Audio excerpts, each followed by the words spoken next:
quão lindo esse nome é, o nome de Jesus, meu Rei. Oh, quão lindo esse nome é, mais forte que tudo é. Oh, quão lindo esse nome é, nome de Jesus.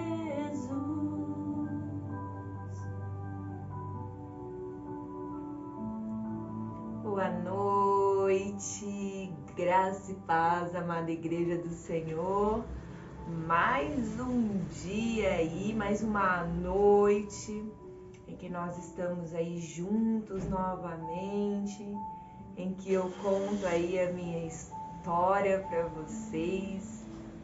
E hoje a gente vai começar uma parte, assim, que eu falo que é muito importante, né? Até agora teve muitas coisas interessantes, importantes, fatos que determinaram o desfecho que vai vir a seguir, mas eu falo que o mais importante de tudo ainda é o que Deus fez, ainda é o que Deus comunicou a respeito de tudo e como Ele se comunicou a respeito de tudo, né? Eu ainda tava falando hoje com a minha irmã, falei, nossa, ela falou, nossa, como é relembrar a história que a gente fez parte. Eu falei, tem sido maravilhoso, porque contar a história e ver, né, foi as palavras que eu disse, acho que eu disse isso também anteontem, e ver o quanto Deus estava perto mesmo eu estando longe. Parece até um paradoxo, né?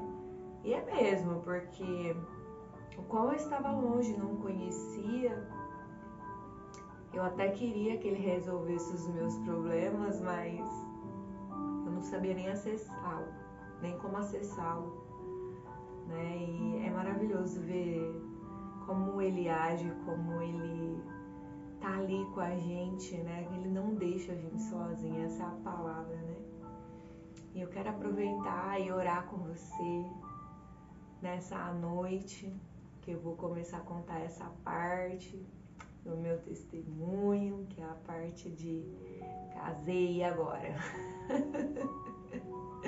Casamos, né? Vamos viver a nossa vida a dois, né?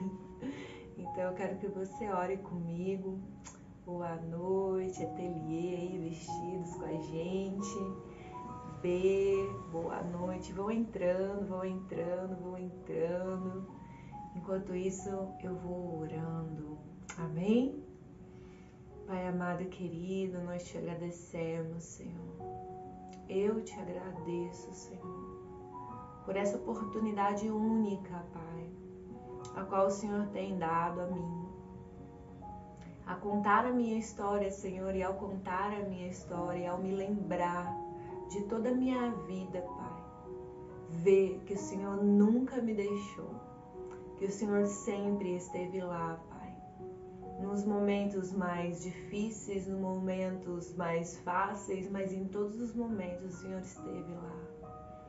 Em nome de Jesus, Pai, eu peço que a todos que vão assistir essa live, a todos que vão ouvir essa história contada por uma testemunha de Jesus, sejam tocados pelo Teu Espírito Santo, de maneira única, Pai, de maneira singular.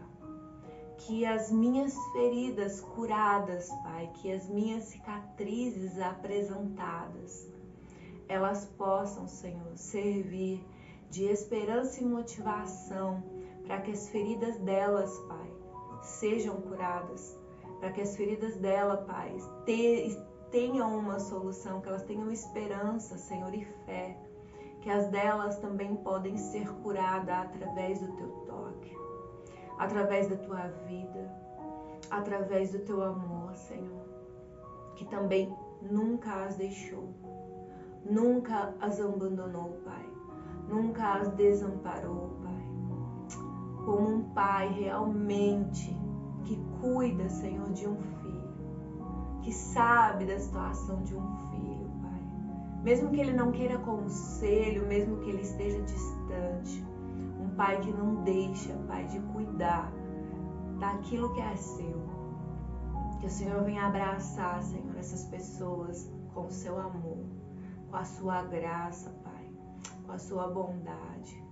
E que elas saibam, Senhor, que a tua fidelidade vai além da nossa fidelidade, graças a Deus. Eu te agradeço por esse dia, Pai. Eu me apresento a Ti, apresento, Senhor, tudo que vai ser dito aqui. Que eu seja guiada pelo Teu Espírito, Senhor. E que o Senhor faça, conforme a Tua vontade, o Teu querer, em todas as minhas palavras. Em nome de Jesus. Amém, amém, amém. Boa noite, Silvia. Boa noite, Luana. Sejam bem-vindos a essa live. Eu tô muito feliz, Hoje foi um dia meio atordoado. Eu até tava comentando, eu pus a armadura de Deus pela manhã, mas acho que eu esqueci de colocar alguns itens da armadura. Mas eu falo, né? A gente procura estar atenta, alerta e vigilante, mas nós precisamos entender que existem coisas que nós precisamos dominar nós mesmos, né? E é assim que nós vamos vivendo e vamos fazendo aquilo que o Senhor nos permite fazer e aprender. Eu falo que o mais importante de tudo é a gente ter a consciência muito clara de quem nós somos, mas não para que isso venha nos culpar. Eu digo que a luz de Cristo, quando ela invade nosso ser, quando ela chega na nossa vida, é como uma luz muito forte dentro de um quarto escuro. E tudo que está dentro daquele quarto escuro, que antes era só escuridão, que era impossível de se ver, a chegada da luz de Cristo, que é essa luz nesse quarto escuro, ela começa a denunciar tudo que tem naquele quarto. É muito difícil se deparar com as coisas que tem na escuridão do nosso ser. Mas, ao mesmo tempo, nós precisamos entender definitivamente que essa luz, ela vem não para expor. Ela vem para nos mostrar o que precisa ser tirado, né? Quando nós saímos desse lugar de culpa, quando nós saímos desse lugar de autocomiseração, de vitimização, nós entendemos que nós precisamos criar espaço para que o Espírito Santo encha todo aquele lugar. Amém? Nem sei porque eu preciso. Mas com certeza tem alguém precisando dessa palavra nessa noite. E eu vou começar a contar, né? Recontar ali essa parte da minha história. E hoje nós estamos partindo aí para o casamento, né? E pensando nisso, eu tava também lembrando que eu não falei como que eu conheci os pais do William, como que foi. E até uma história muito engraçada, porque quando eu conheci o pai do William,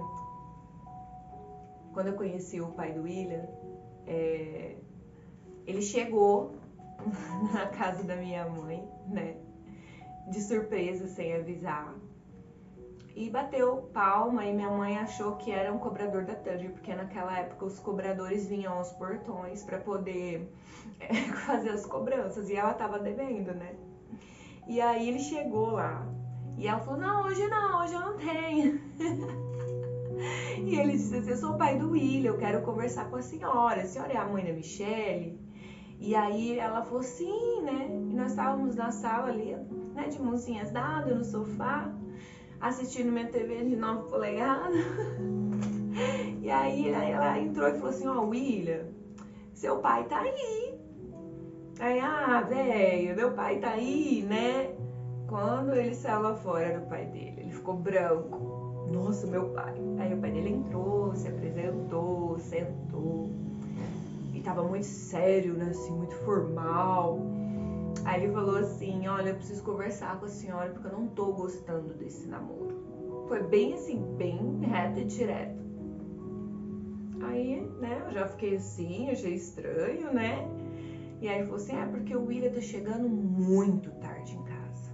3 horas da manhã, eu já larguei na mão dele. Falei, 3 horas da manhã, você tá ficando, rapaz, né? Aí eu já criei um caso ali também com ele. E no fim, nós descobrimos que ele saía de casa, além de sair muito tarde, porque vínhamos de a pé da escola, então já era tipo meia hora andando. Aí ele saía de casa e ia embora, mas ele não ia embora, ele parava na Mercedes Dias pra jogar bilhar. Gente, aí ele ficava lá até altas horas. E aí, enfim, esse episódio foi o episódio que eu conheci o pai do William. Depois nós marcamos o encontro pra ir até a casa dele, pra conhecer a mãe dele.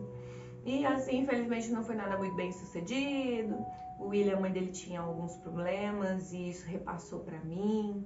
Então foi assim, eu falo que foi ódio à primeira vista.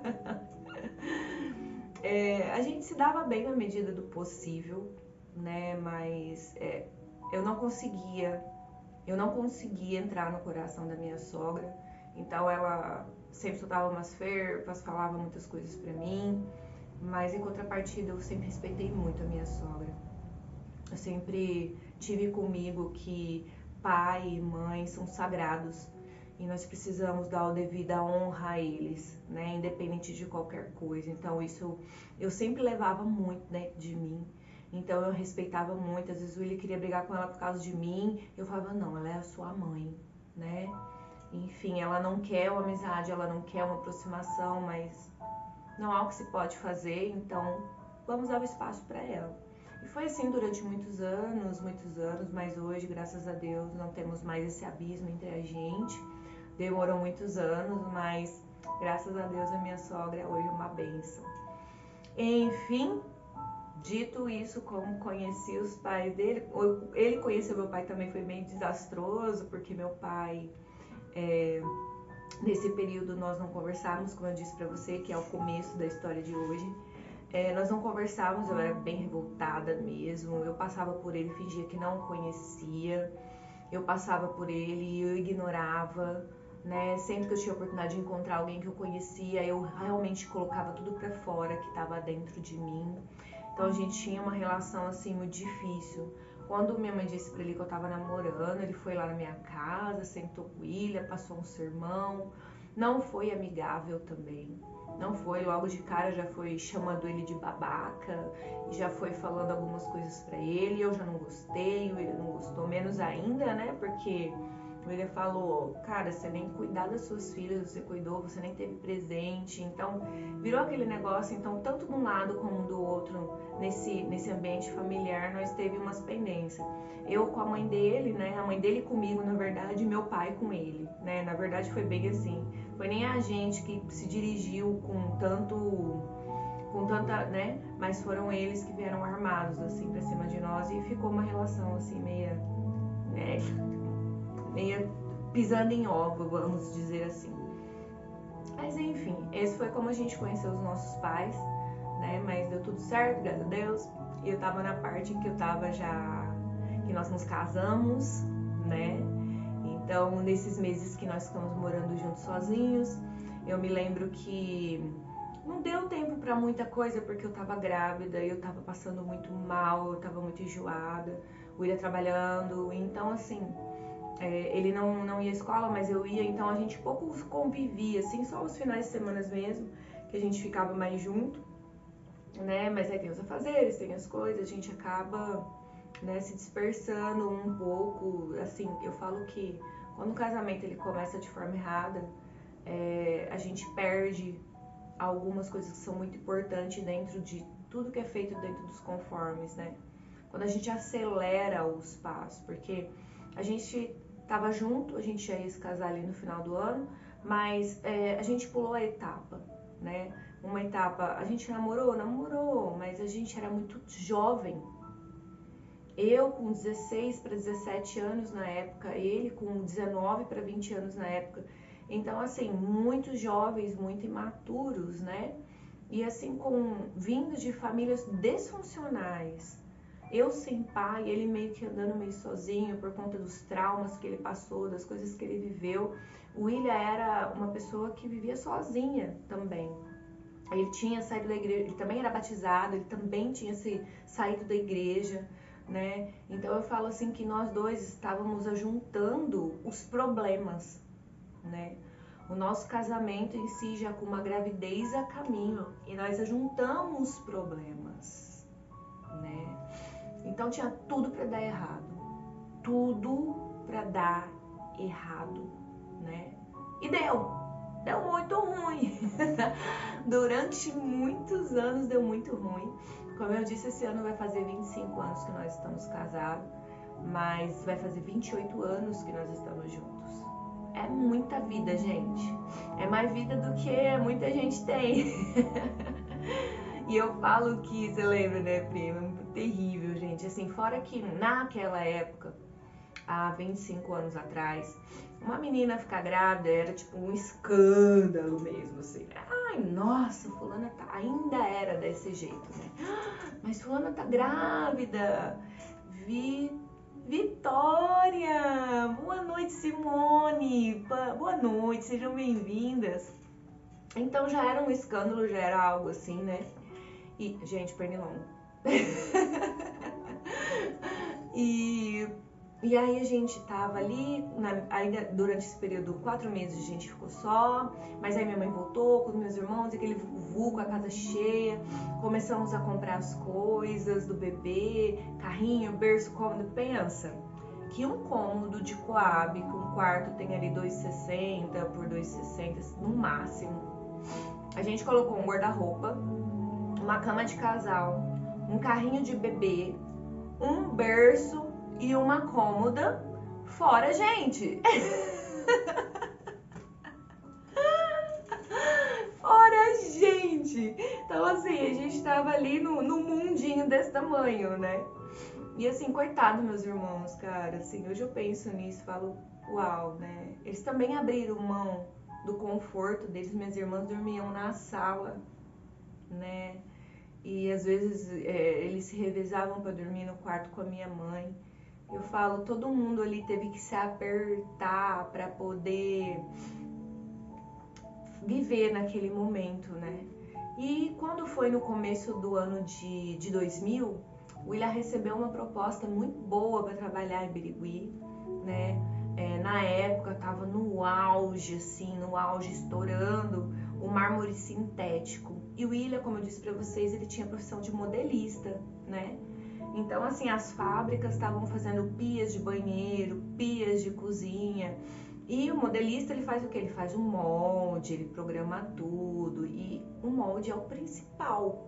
Se o molde estiver bom, as peças vão sair boas, né? Precisa ter alguém à frente dessa linha. E o William era essa pessoa. E aí, o dono de uma fábrica lá em Birigui descobriu, fez uma boa proposta para ele. E também, junto com essa proposta, como que ele ia abrir inicialmente essa fábrica meio afastado da cidade, num lugar onde ele tinha, num sítio onde ele tinha, nesse sítio tinha uma casa e a gente podia morar lá se a gente quisesse. E ele ia ceder a casa pra gente morar, né? E Rosana, boa noite, minha linda. E ele cedeu essa casa pra gente morar. A gente não tinha nada, só tinha o quarto, como eu disse pra vocês. E nós avisamos ele. O que ele fez? Ele também arrumou os móveis. Ele arrumou um sofá, ele deu um sofá pra gente, uma geladeira, um fogão, uma mesa, né? E nós tínhamos feito, assim, tinham feito pra gente um chá de cozinha e a gente tinha algumas coisinhas, já também compramos algumas. Um guarda-roupa também ele deu pra gente, porque o guarda-roupa que tava na minha mãe não era nosso. Então, assim, e nós fomos pra lá, né? Com a cara, com a coragem do Davi. Ele tinha 3 meses, né? Então, isso foi em fevereiro de 2000, mais ou menos. E nós nos mudamos pra esse sítio. Primeiro obstáculo. Era um sítio, gente. Tinha um monte de bicho, pensa numa menina da cidade, né? Era aranha, era do banheiro. Eu ia tomar banho com umas pererequinhas, assim, com o sapinho, sabe? Pulando em mim. O Davi amava, né? Enquanto o bebê, depois que ele começou a crescer, porque ele cresceu lá naquela casa, ele andou lá naquela casa. Então, assim, ele brincava com os bichos, mas eu não gostava muito, não. A casa não tinha forro. E aí, à noite, os morcegos entravam lá dentro e ficavam voando, assim, no quarto, gente. Eu ficava chorando a noite inteira e não tinha o que fazer, né? Davi lá bonitinho, no bercinho dele, com o mosqueteirinho dele, protegido, e eu lá olhando pra cima e vendo os morcegos voando. Ai, gente, olha cada coisa que a gente passa, que a gente vai esquecendo, né? Mas aí aconteceu isso, nós fomos embora pra lá. E quando nós mudamos pra essa casa, nós nos vimos sozinhos, tendo que estar um com o outro muito mais tempo, sem a intervenção da família, sem a família por perto, sem a mamãe para ajudar a cuidar, né? A fazer, a deixar eu descansar, então eu tive que fazer. Eu, como uma boa Michele, não era uma boa dona de casa. Eu não gostava de cozinhar, eu não gostava de limpar a casa. Como na minha casa nós éramos em 4 mulheres, o serviço era bem dividido. Elas faziam tudo, as outras coisas, que era tudo divididinho, porque elas gostavam. E eu fazia o que ninguém gostava, que era passar roupa, né? Era algo que ninguém gostava, então eu passava roupa dos 5 da casa. E pra mim era ótimo. Era muita roupa, gente, era muita roupa sempre. Mas eu amava passar roupa. Até hoje eu gosto de passar roupa. E até hoje eu não gosto de limpar a casa, de fazer essas coisas, mas numa outra hora, numa outra parte da história, eu vou ensinar pra vocês como fazer com amor. Mesmo não gostando, fazendo com muito amor, com muita excelência, porque é necessário, mas é história para outro dia. Resultado: por não gostar e não me interessar e não precisar fazer, eu não sabia fazer nada. Era bem assim, né? Né, Bê? Você prefere limpar a casa? Graças a Deus, a Bê prefere limpar a casa. Eu ainda continuo passando a roupa de todo mundo, gente. E aí eu não sabia cozinhar. A William passou, assim, meses muito ruins na minha mão. 4 primeiros meses lá, que a gente já tava sozinhos. E como eu não conseguia muito cozinhar, ele cozinhava, né? Porque graças a Deus o William cozinha muito bem, gente, sabe cozinhar, né? Então a gente não passou fome. Mas às vezes o William chegava e olhava a comida e falava: vamos comprar um lanche, vamos pedir um lanche, vamos pedir alguma outra coisa. Sempre ele: vamos comprar um pão. Até pão eu comecei a fazer, porque a gente morava afastado da cidade. E não era muito difícil, né? Ir na padaria, não tinha acesso perto por ali, né? Então a gente precisou se virar literalmente. E eu sou da época de Ana Maria Braga, que passava ali a manhã inteira na televisão, Claudete Troiano.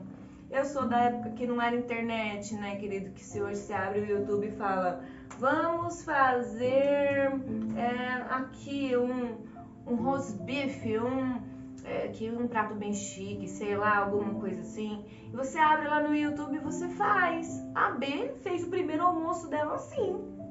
Abriu o YouTube, foi fazendo a comida, cheguei em casa cheira de comida. Aí a hora que eu olho, falei: do William veio fazer comida, né? Não, mas o carro não tá aí. Será que minha mãe veio aqui e fez comida? Cheguei lá, a B tinha cozinhado, com 11 anos de idade. Como que você cozinhou? Vi no YouTube. Falei: nossa, gente, na minha época. Quem é dessa época aí, tá comigo, fala comigo aí.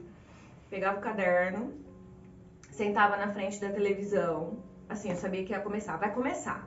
Então eu já avisava a receita que ia dar naquele dia. Aí eu ia lá e já marcava no caderno assim, né? Farinha, açúcar, sal, óleo. Ia marcando as coisas tudo assim que provavelmente tinha como ingrediente. Porque eles falavam 1, 2 vezes, não repetia. O programa não ficava gravado, não tinha onde você acessar para depois ir lá assistir de novo. Gente, queria tanto ser dessa geração de agora. Imagine, né? Não ia passar tanta vergonha assim. Você vai lá e fala: fazer arroz, faz passo a passo. Você não precisa nem se preocupar com nada, né? E é muito fácil, muito rápido, mas naquela época não era não. E quando às vezes esquecia de escrever um ingrediente ou escrever alguma coisa e ficava tentando adivinhar, tentando lembrar o que tinha sido dito. Gente, foi difícil. E coitado do William.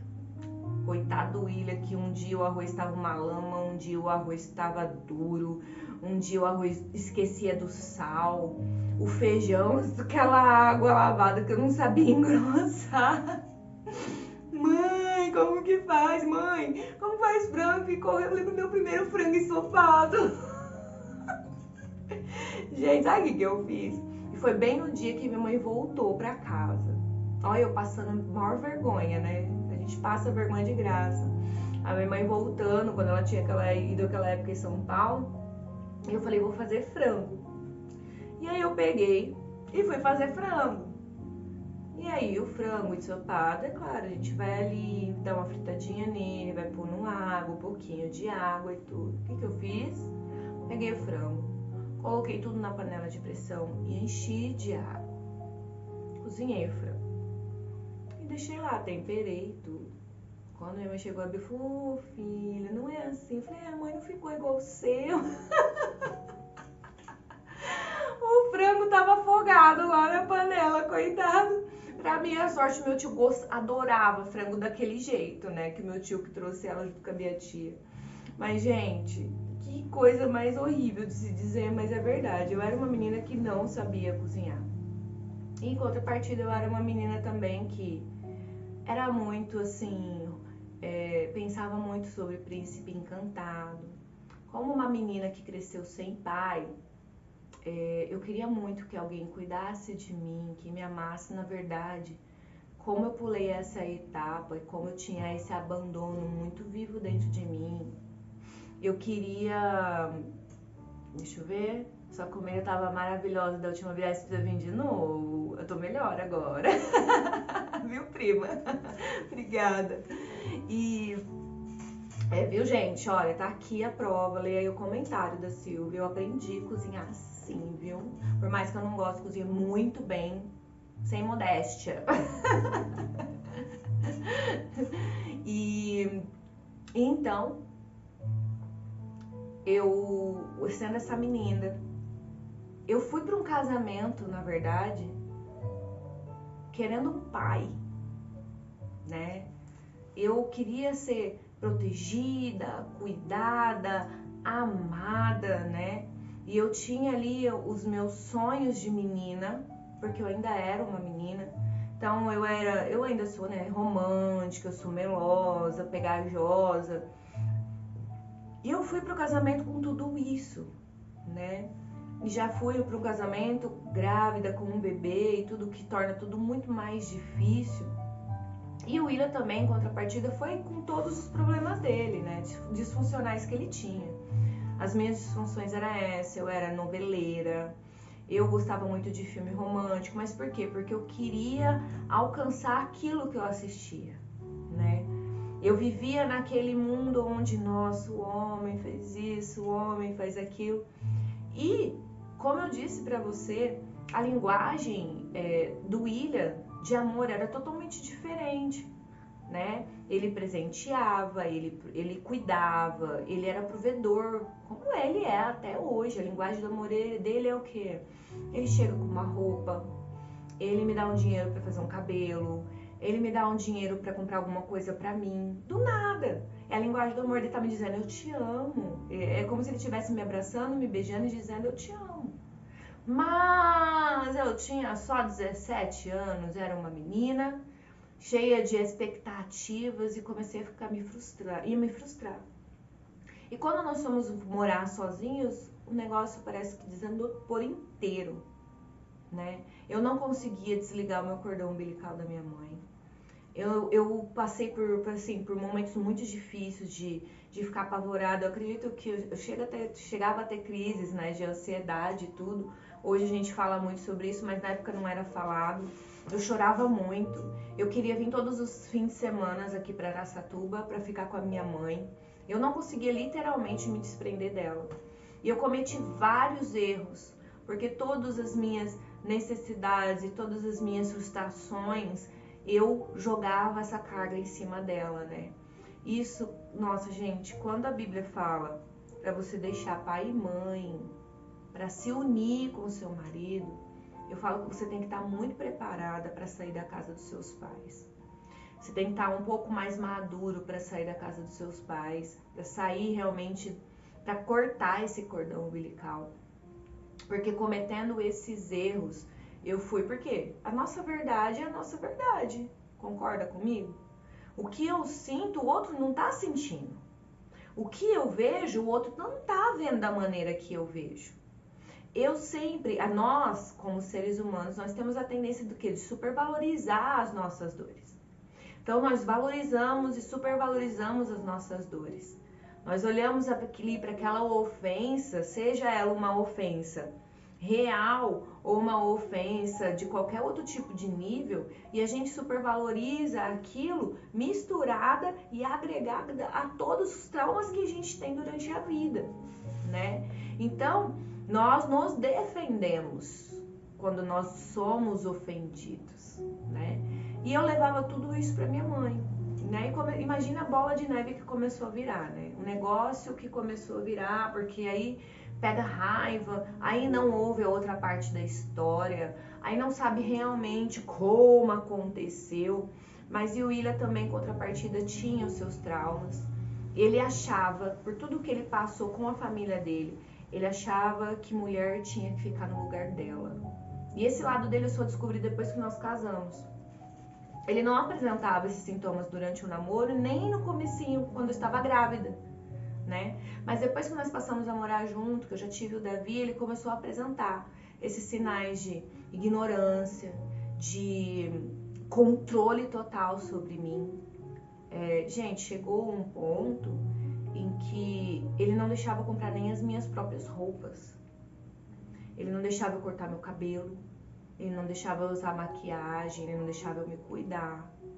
Ele era extremamente ciumento e ignorante mesmo, assim, a ponto de, do nada, me xingar. Se eu falasse, oi, bom dia. Bom dia. O que foi que você está se reganhando, sabe, assim? Essas coisas. E ele se tornou uma pessoa dura, muito dura. E eu me submeti a isso. Eu entrei naquele lugar de novo, eu não posso ser abandonada. Eu não posso ser rejeitada de novo, então vou me submeter a isso. Então tudo que ele fazia, tudo que ele falava, a forma como ele me tratava grosseiramente, eu aceitava tudo. Eu aceitava tudo, era tudo, tá bom, e eu me tornei uma menina chorona. Eu me tornei uma menina que só chorava, que só chorava. Essa mudança para Birigui, ela mudou tudo. Ela não mudou só a gente de cidade. Nós moramos lá em Birigui durante 7 anos. 7 anos. E durante 8 anos da minha vida, a gente passou por esse processo onde eu era totalmente submissa ao William. Ele achava na cabeça dele, no consentimento dele, ele precisava ser um marido ruim para que eu fosse uma esposa boa, né? Fora os outros problemas que ele tinha, que também vinham sobre mim. E nós fomos passando esses anos em Birigui, esse primeiro ano que nós estivemos lá. Se vocês verem, assim, eu tenho fotos do aniversário de 1 ano de Davi, eu tô parecendo uma caveira. Primeiro porque o Davi, ele não mamava, ele não pegou mamadeira, ele não... Chegou uma época, ele era muito ruim de comer, ele ficou muito doente durante o primeiro ano de vida dele. E ele não largava do peito de jeito nenhum, e teve uma época que ele não comia, não fazia nada, ele só mamava. E aí nós tivemos anemia profunda, né? Então eu cheguei assim a... Vocês falam, você é magro, legal, mas eu peso 75 quilos. Eu cheguei a 50 quilos. Então pensa em como eu sou hoje, como você me conhece, com 25 quilos a menos. Parecia uma caveira, só tinha cabelo, né? Porque eu não deixava cortar, então meu cabelo tava na bunda. Vocês lembram que eu me libertei cortando o cabelo? Depois eu casei e não podia mais cortar o cabelo de novo, né? Nesse período eu comecei a frequentar novamente a igreja da minha mãe e tudo. Foi um pouquinho desastroso. Eu me lembro a primeira vez que eu fui na igreja dela grávida. E, cara, foi assim... Deus estava ali comigo, Deus falou muito comigo na palavra, que as pessoas apontavam, julgavam, mas que Ele estava comigo. Mas as pessoas, o olhar das pessoas, o julgamento das pessoas, gente, a igreja deveria ser realmente um lugar que acolhe, né? E eu me senti muito mal. Deus usou uma irmã para falar comigo. Eles foram até a casa da minha mãe fazer uma visita. E assim, foi muito, muito, muito edificante esses dias também. Eu precisava congregava, mas durante esse período que eu congregava, durante todo esse período em que eu fui levada até esse lugar, que eu não sei nem como que eu entrei, eu sei, bom, na verdade hoje eu sei, né? Eu entrei nesse lugar por conta realmente de não querer ser abandonada e por não querer que meu filho crescesse sem pai, né? Então eu tinha muito dentro de mim isso, que eu precisava aguentar, eu precisava ser forte, mas eu sempre desmoronava, né? Eu queria um homem que me amasse, na verdade eu queria um pai, né? Eu queria que o William fosse meu pai, não meu marido. Então, assim, as coisas foram ficando bem difíceis, né? E brigas, mas ele me dominava de uma forma muito intensa, né? Muito intensa. Então, nós ficamos um tempo, esse período nessa casa. E depois, o pai dele voltou. Lembra que ele tinha ido embora? Os pais dele acabaram voltando. E eles voltaram para Araçatuba, na verdade eles voltaram para Birigui. E o William saiu dessa empresa e aí eles abriram uma firma própria, né? Devagarzinho foram abrindo sua própria empresa e nesse meio tempo eu fiquei grávida do meu segundo filho. Nós moramos 1 ano junto com os pais dele. A gente havia morado com a nossa mãe, foi a vez de morar com os pais dele. Na verdade, a gente se mudou para uma casa lá em Birigui e nessa casa tinha uma casa no fundo. E com a promessa de que iriam terminar a casa do fundo para que eu e o William passássemos para lá, eu, o William e o Davi passássemos para lá. Só que isso nunca se cumpriu. E a gente morou 1 ano com os pais dele, com os irmãos dele na mesma casa. Foi bem difícil, porque como eu disse para vocês, a minha sogra não teve jeito, ela não gostava de mim de jeito nenhum. Não existia um motivo e não existia o que fazer, né? Então foram tempos bem difíceis, até o dia que eu não aguentei mais. Eu tava grávida do David e acredito eu que eu já tava de uns 5 meses, mais ou menos, 6 meses, não me recordo direito a data. Eu me lembro que eu peguei as minhas coisas, as coisas do David, liguei pra minha tia Diva, que é a mãe da Lucy, minha amiga, pedi pra ela me buscar lá em Birigui e eu vim embora pra Araçatuba, né? E aí quando o William viu, ele chegou e viu, e eu fazia isso muito, gente. Quando a gente morava lá naquele sítio que eu falei pra vocês, a gente brigava e eu pegava dinheiro da carteira dele e eu esperava o ônibus, passava o ônibus da Itamaraty na rodovia, a mala, o Davi pequenininho, né? E eu esperava o ônibus, aí eu fiz amizade com o motorista do ônibus, tudo. E ele já sabia, ele buzinava e eu saía com o Davi, entrava no ônibus e eu ia para Araçatuba. Aí o William acabava o serviço, tudo, ia me buscar no final de semana. Era assim. Eu ficava indo e vindo por conta desse não cortar o cordão umbilical que eu falei pra vocês. Minha mãe sempre me acolhia, me ouvia, enxugava minhas lágrimas e eu tava lá. E mãe, pai, como que isso é perigoso, né? A gente precisa fornecer um amadurecimento para os nossos filhos, a gente precisa cortar os cordões umbilicais. É muito importante isso. Quando os filhos se tornam dependentes da gente dessa forma, que fica com esse entrelaço emocional, é muito difícil amadurecer. E eu demorei muito para amadurecer. Principalmente nesse período que eu me tornei uma vítima, que eu me tornei uma coitadinha. Essa é a realidade, né? Eu me coloquei ele numa posição de vitimismo total. E de certa forma de que eu merecia tudo aquilo, né? Porque a gente sempre acha que merece. Eu tinha aquilo dentro de mim de que eu tinha feito tudo errado, então eu merecia tudo aquilo que estava acontecendo e eu não podia deixar tudo aquilo para trás, eu precisava viver aquilo. Então eu me submetia a esse domínio, né? E aí o William, quando eu fui embora dessa vez, eu falei pra ele que só ia voltar quando ele arrumasse uma casa pra gente morar. E aí o William foi atrás de uma casa, arrumou uma casa, né? E eu voltei. E a gente voltou e eu voltei lá pra Birigui, morando lá numa outra casa, separados, enfim. Eu já grávida, o David é fruto de uma volta dessas de ida e volta, que nossa, que foi bem assim, bem tribuloso mesmo, porque na época eu tava tomando um monte de medicação para poder engordar de novo, porque eu não conseguia engordar.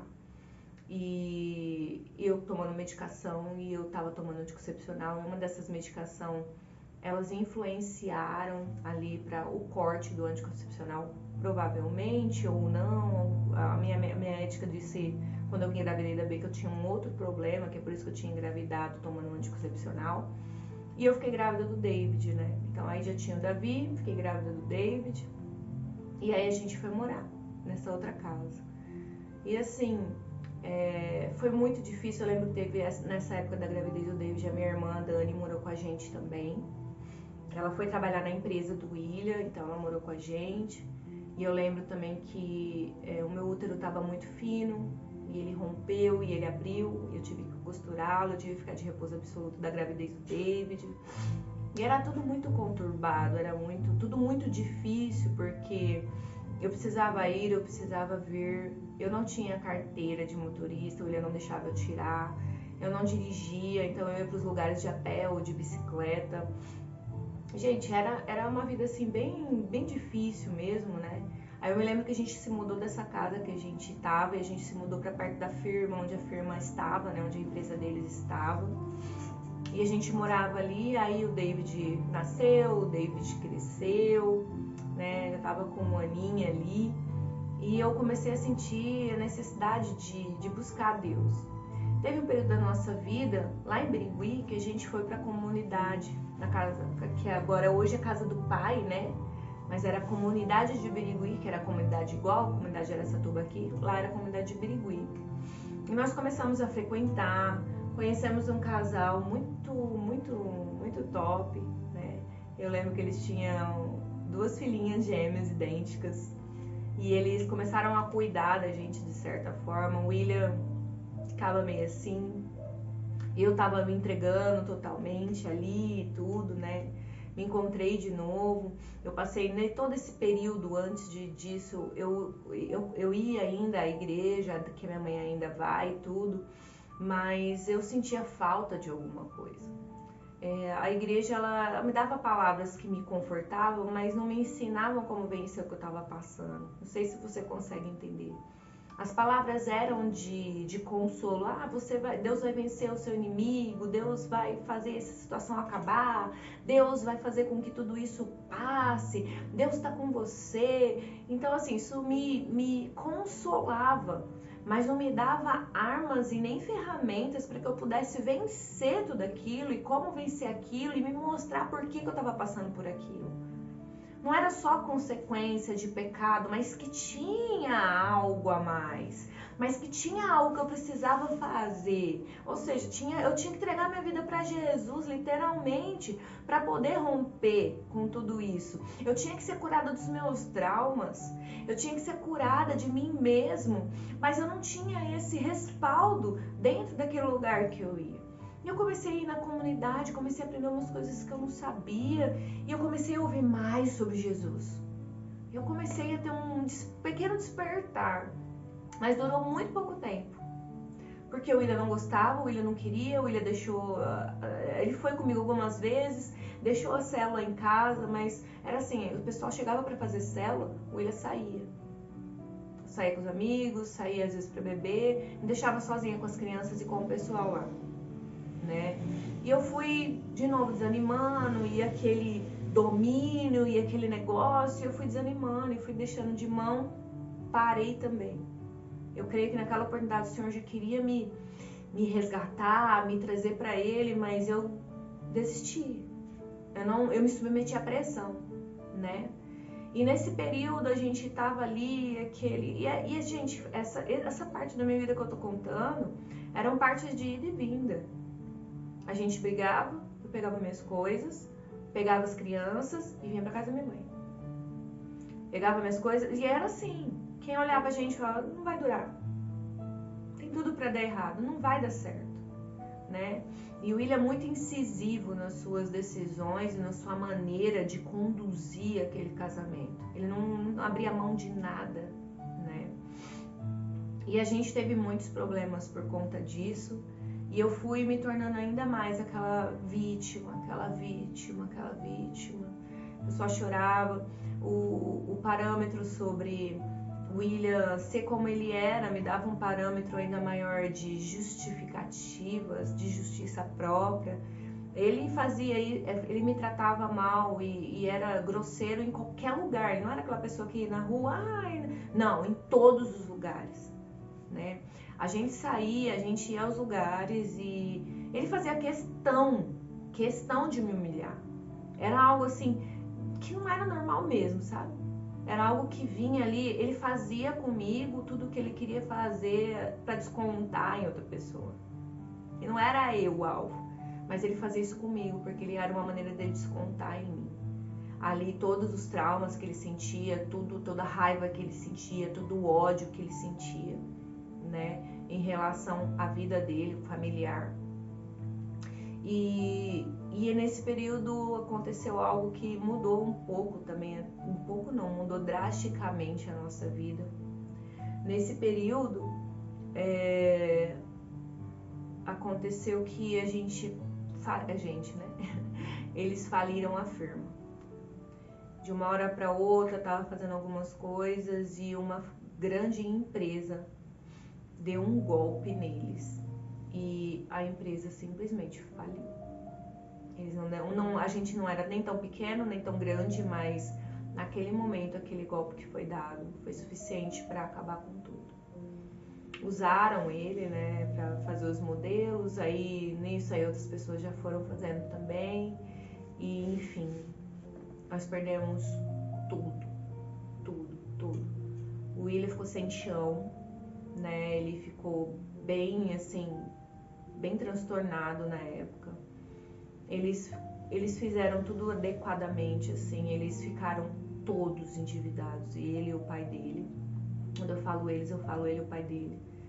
E eles pegaram o dinheiro que tinha em caixa, o resto do dinheiro que tinha em caixa, as coisas que tinha. Pagaram todos os funcionários. Fizeram a rescisão de todos os funcionários, que eles tinham vários funcionários. E ficaram sem nada. Aí nessa época, a mãe do William não aguentou o tranco, foi embora de casa, né? Deixou o pai, deixou os irmãos. Acabou que eu comecei a cuidar das duas casas, ajudá-los também nos afazeres domésticos. E o William chegou um dia em mim e falou assim: olha, eu não tenho mais nada para te oferecer. Então, acho melhor você pegar as crianças e ir embora para casa da sua mãe. Eu lembro daquele dia e eu lembro que eu falei para ele assim: a gente tá casado, eu tava com você enquanto tava tudo bem e eu não vou deixar você agora que tá tudo mal. Se for preciso morar debaixo de uma ponte, a gente vai, mas a gente vai junto. Com tudo que a gente passava, com tudo que acontecia, o amor que eu sentia pelo William, que eu sinto até hoje, em uma hora, né, que vai chegar essa hora dessa parte, eu achei que ele tinha morrido, mas eu sempre me mantive muito fiel a esse amor, mesmo com tudo que acontecia, né? Eu me mantinha muito fiel a isso. E eu falei isso pra ele, então nós continuamos, então nós ficamos ali juntos, não sabíamos o que ia fazer, mas como eu disse anteriormente pra vocês, o William não fica parado. Mas infelizmente,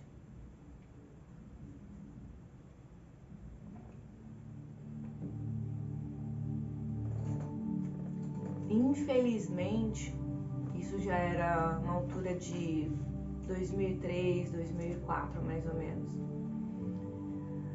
O William conheceu algumas pessoas que não eram boas, algumas pessoas que não faziam coisas boas, mas que ofereceram um bom emprego para ele, né?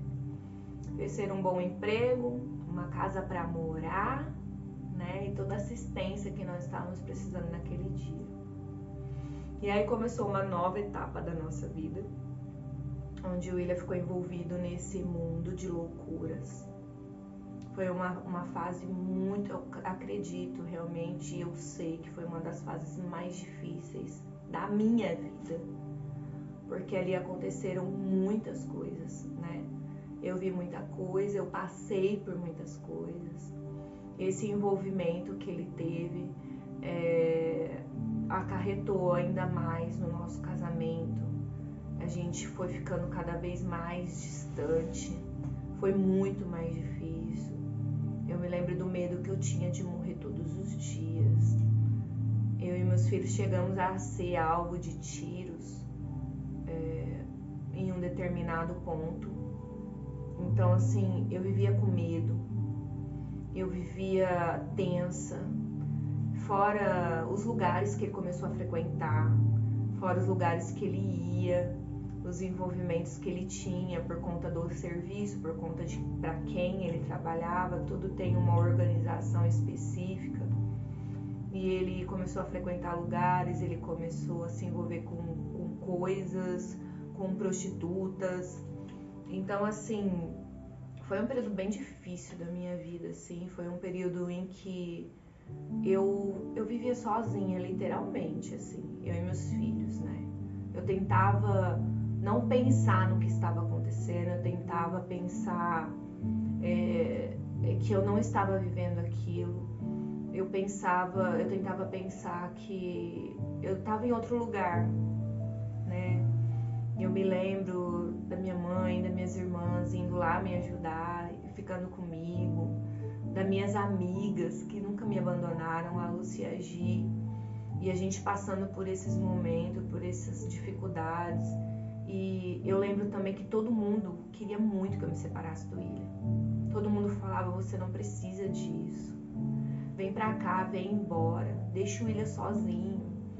E eu falava, eu vou fazer, mas eu não tinha coragem. E eu sempre falava, não, eu não posso deixar meus filhos sem pai. Eu tinha esse medo absurdo de que eles crescessem sem pai como eu crescia, né? E abandonada ou rejeitada por abandonada, eu não fazia questão mais de ser feliz. Eu ainda continuava me pendurada ali nas novelas, nos filmes, né? Mas dentro de casa eu não tinha aquilo, né? O William também era viciado em pornografia e isso também acarretou muito no nosso casamento, porque eu não gostava de nada disso, eu não queria nada disso e foi muito difícil mesmo, assim. Foi muito difícil a ponto de eu me senti muitas das vezes com ele sendo estuprada, sendo abusada por ele, porque eu sabia que ele estava ali, mas não estava comigo, né? E foi muito difícil esse período, assim, foi um período de muita dor mesmo, de muito medo, de muita inconstância. Ao mesmo tempo que a gente se amava, parecia que a gente se odiava, parecia que a gente não se queria, né? E esse período em que ele trabalhou com essas pessoas foi realmente assim o período que ele mais se transformou, né? Que ele mais ficou mais duro, apesar de tudo. E no meio de tudo isso, quando eu decidi que eu ia separar dele, definitivamente, ele já assim não se importava com algumas coisas mais, né? Eu já comecei a me arrumar mais, cortei meu cabelo, dei uma cortada no cabelo, já fazia algumas coisas, já comecei a querer trabalhar, ter as minhas coisas. Carlinhos, saudade de você, boa noite. E aí eu comecei também a fazer uns bicos aqui em Araçatuba. Foi logo quando abriu a ABO, que é a Associação Odontológica aqui de Araçatuba. Minha irmã trabalhava ali pro pessoal e de sábado tinha uns eventos assim que se trabalhava muito. E como eu tinha experiência na área, comecei a fazer uns bicos lá. E aí a dona gostou, tudo, me ofereceu um emprego fixo lá, né? E eu lembro que estava tudo arrumado para eu começar a trabalhar. Eu já tinha vindo para Araçatuba, já tinha arrumado uma casa para eu ficar com as crianças, né? Que na época tinha o Davi e o David. O Davi tinha 7 e o David tinha 4. É isso? É. O Davi tinha 7 e o David tinha 4 anos. E 4 ou 3 anos. Uma coisa assim, gente. O Davi tinha 6 e o David. O Davi tinha 6 e o Davi tinha 6 e o David tinha 3. Então, eu peguei e planejei tudo. Conversei com a minha mãe, com meus irmãos, todo mundo ia me ajudar, minhas amigas, né? Uma ia dar uma coisa, outra ia dar outra. Já tinha praticamente uma casa montada, uma casa em vista. E eu ia vir trabalhar e ia largar do William. Isso tudo planejado para um começo de uma nova vida em janeiro. Olha, gente, hoje falando isso com clareza e chegando perto uma coisa da outra, eu vejo que em janeiro eram os meus recomeços, né? Em janeiro eu vou deixar tudo para trás e começar uma vida nova. O William chegou e começou realmente uma vida nova. E aí nesse ano, né, eu falei, em 2006 eu vou começar tudo novo. Vou viver a minha vida, vou largar do William e pronto. Decidida. Finalmente eu decidi. Quando foi? Em dezembro. Era pra vir a minha menstruação e não veio. Gente, eu tinha certeza que eu tava grávida. Eu tinha certeza absoluta que eu tava grávida. Falei pro William, dá dinheiro pra mim que eu preciso fazer um exame de gravidez. E ele falou assim, mas você não tá grávida. Você é a louca do remédio. Sim, eu era a louca do remédio. Porque eu não queria engravidar de jeito nenhum, eu não queria mais filhos, né? E o sonho do William era sempre ter uma menina. O William sempre sonhou, desde o primeiro filho, ele gostaria muito de ter uma filha mulher. E eu falei, William, eu tô grávida. Eu tenho certeza que eu tô grávida. E eu fui e fiz o exame, peguei o exame e tava grávida. Eu chorei 3 dias. Eu falava, Deus, o Senhor não me ama. Realmente, Senhor, eu vou pro inferno, eu tô sozinha. Eu já vivo no inferno e depois eu vou pro inferno depois de tudo isso. Eu chorei 3 dias arrasada, porque eu não poderia mais trabalhar, né? Porque eu ia ter que falar que estava grávida. E não ia poder mais ir embora, porque agora grávida ia ser mais difícil, ia ter que continuar ali. E eu fiquei muito arrasada, muito chateada. E a gente não entende, né? Os planos de Deus. Todos os filhos que Ele me deu, Ele foi dando realmente, porque eu não planejei nenhum. Mas eles foram todos planejados pelo Senhor. Todos planejados por Deus de uma forma muito incrível, muito maravilhosa. E eu me lembro realmente que eu fiquei muito chateada e tudo, mas desisti de tudo, deixei a casa, falei que no emprego eu estava grávida, então, né, não trabalhei mais e voltei para casa de novo. Em 2006 passei a gravidez da B, foi bem turbulento assim, foi um ano em que o William estava mais na ativa no que ele estava fazendo. Foi o ano em que eu comentei com vocês que a gente foi alvejada na nossa casa, eu grávida com as 2 crianças pequenas, por tiros, né? E eu falo pra vocês que foi um ano assim que a gravidez foi bem difícil, assim, esse período de gravidez da B, né? Eu passei por muitas coisas, passei por várias situações e foi chegando, enfim, o dia de saber o que era, né? Eu falo que Deus, Ele é bom, Ele sabe todas as coisas. Eu falo que o cuidado dele é incrível. E a B veio para um novo ciclo da nossa vida mesmo. A B veio para dar uma consciência ao William, assim, também. Porque quando ela nasceu, ele mudou muito. Comentei que ele queria uma menina, né? E a gente nem acreditava mais que poderia ter uma filha mulher, né? Mas aí quando fizemos as ultrassom, descobrimos que era uma menina, ele ficou assim muito pensativo, começou a pensar em várias coisas, e enfim, já é 10 para as 9, já foi o nosso tempo, e eu vou encerrar essa live de hoje dizendo que nós temos uma identidade, mas nós temos uma identidade no Senhor antes de ter uma identidade aqui na Terra. Nós precisamos ter... sim, já 9 horas. Passa muito rápido, né, prima? Eu tenho a sensação que, a hora que acaba que eu não falei nada, quase nada, mas depois eu vou assistir e falo, gente, falei demais, muita coisa, mas o tempo passa muito rápido, assim, eu olho, fico olhando no relógio, meu Deus, já acabou. Nem vou entrar nessa parte desse assunto porque é bem extenso, então vamos parar por aqui hoje. Mas eu quero te dizer antes de encerrar essa live que a nossa identidade em Cristo, ela precisa ser realmente descoberta por nós. Ao longo das nossas vidas, os nossos traumas, as frustrações, as expectativas não realizadas, elas vão formando em nós algo que não vem de nós. algo que nunca foi escrito por Deus para ser nosso. O lindo de tudo isso é que Deus pega as más escolhas dos nossos pais, as nossas, e traz a esse lugar chamado cruz, onde nós precisamos deixá-las para poder viver o que Deus tem pra gente. Aceitar os processos, aceitar as consequências do que nós deixamos de fazer, deixamos de viver em Cristo, é algo que precisa ser muito consciente, né? Existem coisas nas nossas vidas que nós passamos por escolhas próprias, por escolhas que nós chegamos por conta de escolhas que fizeram para nós, né?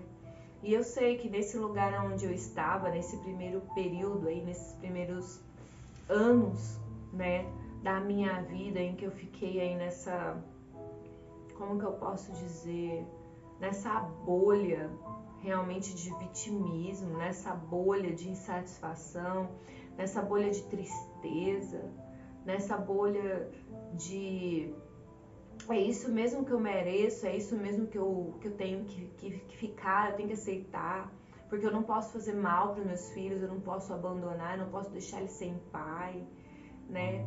E Deus vendo tudo isso e realmente falando e tentando falar comigo, tentando me alcançar de alguma forma, sabe? Eu vejo realmente que todas as coisas aconteceram de uma forma como eu as conduzi, né? Hoje, olhando tudo daqui desse lugar onde eu tô e olhando daqui, eu vejo que as minhas escolhas me levaram até esse lugar. As escolhas que eu baseei fora da identidade de Cristo em mim. Então é necessário realmente que a gente tenha esse entendimento, essa consciência. Hoje eu queria deixar essa palavra para você sobre quem é você. Quem é você? Eu, antes do Will, era uma menina independente, que saía, que resolvia, que fazia, que acontecia. E depois de casada, sobre o domínio dele, eu me tornei uma pessoa que não fazia mais nada, que não decidia mais nada, que só chorava, que só me vitimizava. E eu queria deixar aqui pra você, qual que é o cenário que você tá vivendo hoje? O que levou você a ter a vida que você tá vivendo hoje? Quais foram as suas decisões e as suas escolhas que te levaram até esse lugar que provavelmente Deus nunca quis que você estivesse? Ou quis que você estivesse, mas que você não está desfrutando daquilo que Ele tem para você? Pensa nisso. Todas as coisas cooperam para o bem daqueles que amam a Deus, mas que andam segundo o seu propósito. Você tem um propósito, você tem uma missão. Você tem um Deus que está pronto com um manual de instrução para te dizer o que tem que ser feito. Então não deixa de viver a sua identidade em Cristo. A identidade que o mundo te deu, que as decisões te deram, não são suficientes para dizer quem você é e o que você pode realizar através daquilo que Ele tem para você. Bom, então vamos encerrar o dia de hoje com uma oração, claro, 9 horas. Eu quero orar pela tua vida e pela minha. Me ajuda a orar? Pai amado e querido, eu te louvo e te agradeço, Senhor, por mais um dia, Senhor, de live. Mais um dia que o Senhor esteve conosco. Por mais um dia, Senhor, que o Senhor tem tocado aos nossos corações. Que o Senhor tem, Senhor, trazido à memória a lembrança de tudo, Senhor, que eu tenho vivido, mas principalmente de como o Senhor cuidou das nossas vidas, como o Senhor nos livrou da morte, como o Senhor nos livrou de nós mesmos, Pai. Em nome de Jesus, eu peço a Ti, Senhor, que venha curar essas pessoas que estão vendo essa live. Que venha, Senhor, restaurar a identidade que o Senhor deu para elas, Senhor, antes delas nascerem, Pai. Antes delas saírem dos ventres das mães delas, Pai. A qual o Senhor estava lá formando, a qual o Senhor escreveu nos livros dela, Pai. Que o Senhor venha curar de todos os traumas, frustrações, Senhor. De todas as más escolhas. Que elas possam, Senhor, se encontrar em Ti, se enxergar em Ti, ser reveladas, Senhor, através do Teu Espírito. Em nome de Jesus, Pai. Que o Senhor venha, Senhor, com o Seu amor e as guarde seus corações, Senhor, as suas vidas, e as faça, Senhor, viver a plenitude de tudo o que o Senhor tem para elas. Em nome de Jesus, eu te louvo e te agradeço por esse dia, Pai. Eu te louvo e te agradeço por estar comigo e me amar tanto, Pai. Eu te louvo e te agradeço pela minha família. Nos guarda, Senhor, blinda a nossa casa. Em nome de Jesus. Amém. Amém. Deus abençoe a sua vida. Espero que você tenha pegado a sua parte nessa história. É a minha história, mas eu sei que dentro da minha história tem muito de você. Então eu espero que você seja totalmente abençoado pelo nosso Deus. Amém? Deus abençoe. Um beijo e até amanhã para nossa próxima